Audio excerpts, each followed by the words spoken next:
অর্থনৈতিকভাবে মধ্যপ্রাচ্যের মধ্যে সবচেয়ে বেশি সমৃদ্ধশালী দেশ সংযুক্ত আরব আমিরাত। দেশটির অর্থনীতির একটি বিশাল অংশ জুড়ে রয়েছে বিভিন্ন দেশ থেকে আগত শ্রমিক ও পেশাজীবীরা।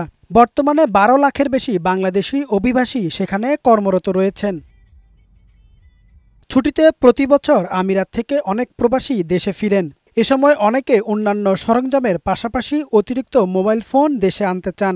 বিগত বছরে আওয়ামী লীগ সরকারের আমলে একজন যাত্রীর ব্যবহার করা সর্বোচ্চ ২টি ও শুল্ক দিয়ে অতিরিক্ত আরও একটি মোবাইল বহনের সুযোগ দেয়া হয়। এর বাইরে অতিরিক্ত ফোন বহন করলে যাত্রীদের বিমানবন্দরে তল্লাশিসহ মোটা অঙ্কের জরিমানা করা হয়।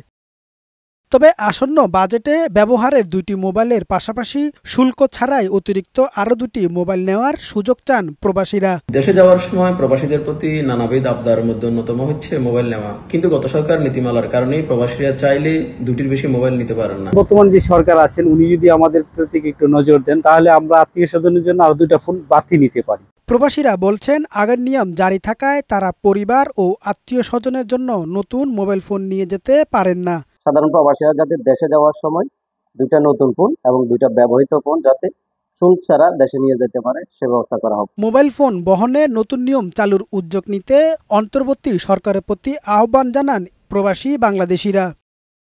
কামাল উদ্দিন, বৈশাখী সংবাদ।